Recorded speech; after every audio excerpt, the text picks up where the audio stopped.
It's in Asia. My country is very famous for brilliant horses.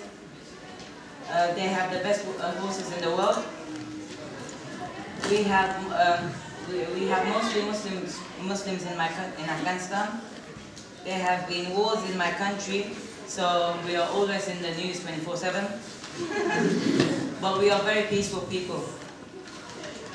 We are brilliant at cricket. Our most famous players are Mohammed Shehzad and Hamid Hassan. We have spicy foods. Our rice is delicious. We call it palau.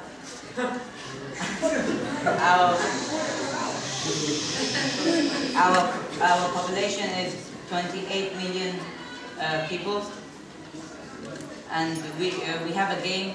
There's horses. We call it buskashi, and our weather is very hot.